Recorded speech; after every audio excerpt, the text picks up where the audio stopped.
Hello, everybody. Welcome back to WineupTV. I'm your host, Wayne, here with Trista, and she is representing Locati Cellars out of Walla Walla. a town so nice they named it twice. When we come back, she's going to tell you all about these wines.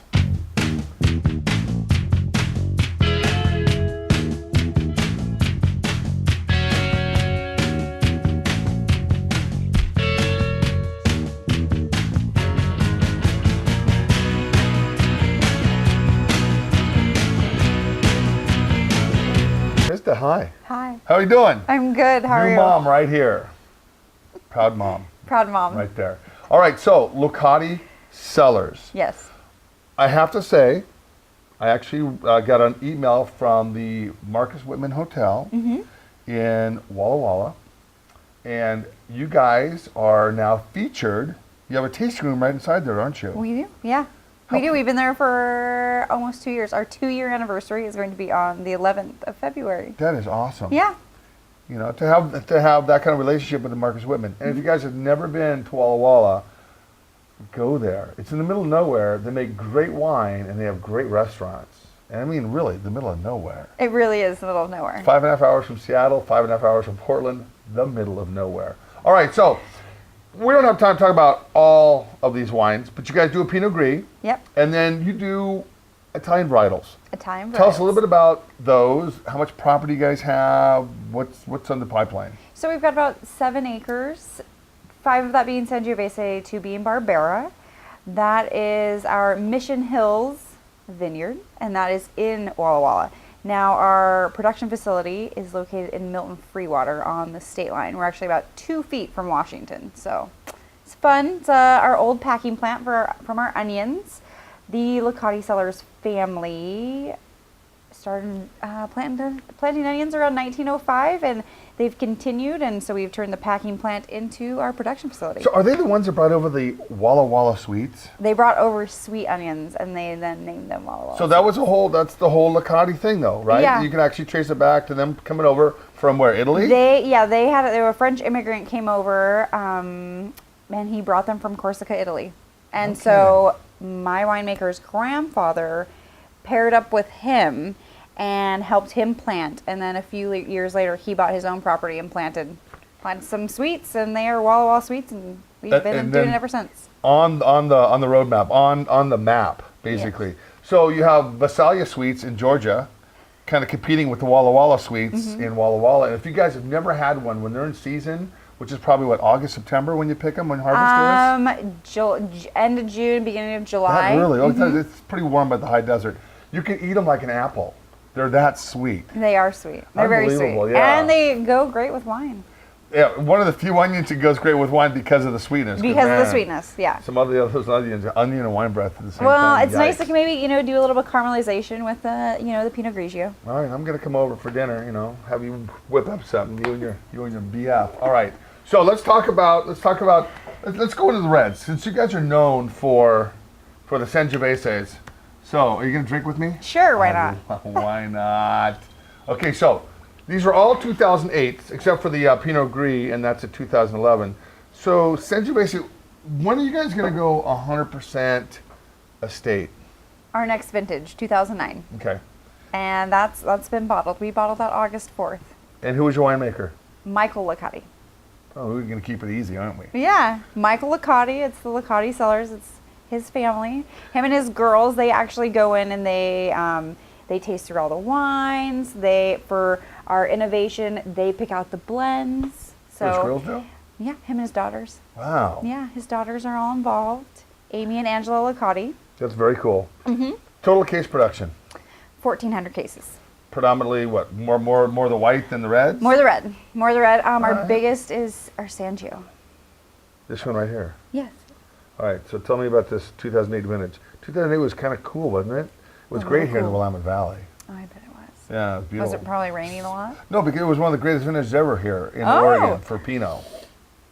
No, that's good. No, it was a little cooler, which was nice. This has a great, for me, there's a lot of berries on here. I've got a little bit of leather, but that's my palate. So, and your palate's changed. And who's to say you have a palate? I probably. You should say you have a palate. Stand Well- up. Stand up and fight for that palate of I yours. just had a All baby, right. so my palate's like a 11-year-old. It's all over the place, isn't it? That's right.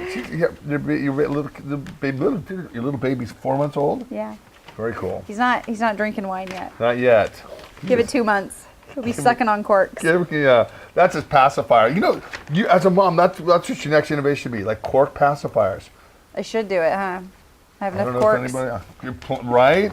How the corks I go through every week is crazy. All right, so Sangiovese, 100% Sangiovese, Rosebud Vineyard, Walluk Slope, which I love the Walluk Slope, and then Mission Hills Estate Vineyard in Walla Walla. Is that Walla Walla, Oregon, or Walla Walla, Washington? Walla Walla, Washington. Okay. We are on Narcissa Drive. Narcissa, it's easy for you to say. Narcissa Drive? Interesting. I've never been over there. Yeah. So do you guys have? So your only tasting room is in the Marcus Whitman Hotel. In the Marcus Whitman Hotel. So in other words, I come to Walla Walla and I have to hunt you guys down. I got to go to the Marcus Whitman, stay the night, and Well, you don't have to stay the night, but if you do, do you get like a bottle of this put on your pillow if you stay at the Marcus Whitman? we're working our way there. I would think that'd be great with some chocolates. Little chocolates here. Dark okay. chocolates. So the Sangiovese, what I do is just give it 86. I don't know. I'm not one for scores, but there are a lot of score whores out there.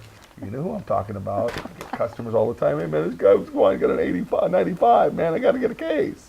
Have you tried it yet? No, but somebody said it got a 95. So it must be good. It must be good to somebody. And then when you have the wine spectator give a wine like a 94, and the wine enthusiast gives it an 88, you're wondering, same wine, you wonder, okay, see, there's my point exactly. Everybody's palate's different. This person's palate's different than this person's palate, right? It has to be. Maybe someone smoked a cigarette. Or something else. Or something else. All right. So what I like about this wine, I like the vanilla, the little the flavors at the end. To me, Washington State is more Cab and Merlot, Syrah. Then you're throwing in all these Italian varietals. And then how do you carve a niche, doing Italian varietals?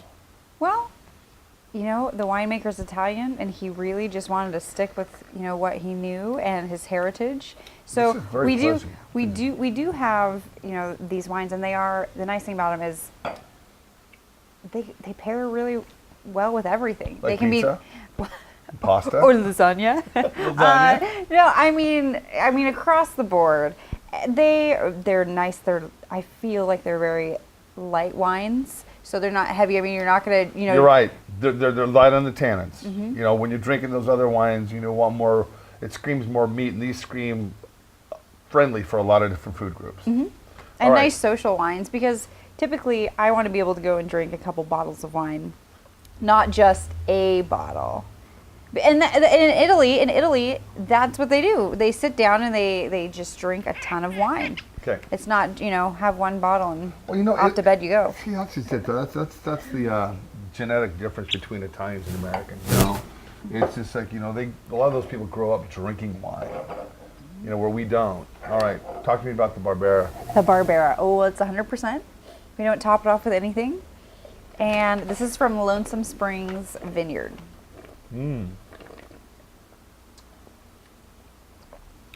It's good. It's got a nice core of cherry. Oh yeah, big That's time. and it's a little more on the acidic, which Barbera should be a little acidic and astringency, but it's really good. So let me see what kind of reviews here. 2012 review from the Wine Press Northwest, gave it outstanding. 2012 San Francisco Chronicle, gave it a bronze. Finger Lakes International, gave it a silver. Not bad. Yeah, we're all over the board with You it. are all over the board, and when you're only 1,400 cases, you can't really start, dishing everything out to be reviewed either. All right, so let me see here. This is how we're going to do this. All right. So we had the Barbera, we've had the Sangiovese. We're going to dive right in here. This is innovation. It's a catchy little word. Okay, tell us about the innovation. The innovation is 60% Barbera, 22% Cab, and 80% Sangiovese. The Sangiovese is from Mission Hills Vineyard, which is our vineyard in Walla Walla. The Cab is from Goose Ridge, and the Barbera again is from Lonesome Springs Vineyard. Very cool. What kind kind of rootstocks? Did you get into the vineyards like that? I mean, do you know the clones or any of these Barberas? I do not. Okay. I do not do that. I want to ask all those questions. I had a whole litany of questions to ask you, but I'll just keep it. I'll keep it nice. I could. I should go out. Next year I won't be, bowled over with a baby, and I can go out and do that stuff. Well, the nice thing with you is you've been in the wine business for a while, Yeah. and you grew up in Walla Walla. This girl's been all over the country, and I asked her if she was a runaway. She goes, "No, I didn't run away. I just actually moved around all over. Parents weren't in the military, so I couldn't use that card." But you've had a really cool, and you're only 28 years old. I am only 28. Yeah, and you live here in Portland? No, I live in Spokane. No, you live here though. Oh, all I the time. did. I did live Yeah. here. Yeah, I lived in Selwood. I lived in Lake Oswego, and then I lived up on 53rd You and lived in Burnside. Florida, you lived in Maryland, you lived in Spokane. Go Zags, I'm telling you right now, you guys are awesome. Gonzaga, 7th in the country right now. Hey, you know what? They spit out NBA players. I'm happy. They do. Yeah, they do. I'm happy. All right, so let's talk a little bit about this wine since this is what the show's about, right? Yeah. Yep. What do you think? It's an easy drinker for me. It is a very easy drinker. So retail on these are all about what, 18, 19, 20 bucks a bottle? These are in our tasting room. We've got 25, 25, and 20. Okay. Because we're small. Yeah, you are small. We're small, man. Okay, and then what's the Pinot Gris? 16. 16? You have to have Pinot Gris at 16. That seems to be the stuck number, Pinot Gris. All Oregons are about 16 bucks. I'm just saying that because it's I think true. almost all white wines, that are your Pinot Gris, your Viogniers, even your Rosés. Stainless steel doesn't cost as much as oak, Nope. right? No. Yeah. So No. just one of those And things. you can use that for 10 years plus 20. Yeah, it just for a keeps long time. going. Well, you know what? I really like. I like the Sangiovese and the Barbera. The blend's not bad. I wouldn't kick it out of the car, but I think these two varietals, I think he's done a very good job on. Yeah, and they're 100%. Yeah. 100%. And I think that's why I like them, because they are not blended with anything. Or this is a little blend. No, I like blends. Don't get me wrong, people. I'm a blender. Look at me. I blend colors, blend wine. So anyway, they're pretty good. You just don't know what to think, do you, right now? You know, I'm how the hell having did I fun. walk into this shop? All right. So got anything else to say? Come visit us at the Marcus Whitman Hotel. Pip it out. Email address. I mean your website address. Website is LocatiCellars.com and email is info@LocatiCellars.com. So where are your wines made? In Oregon. No, I know that, but I mean, is there a facility that you can come do barrel samples? Oh, yeah, they come to our production facility on State Line. And our address is 50051 State Line Road in Milton Freewater. There you go, Milton Freewater representing right here. Well, Trista Flores, thank you very much for stopping by. Yeah, I thanks hope for I'll having see me. you in Walla Walla. Guys, thanks for listening, and we'll talk to you soon.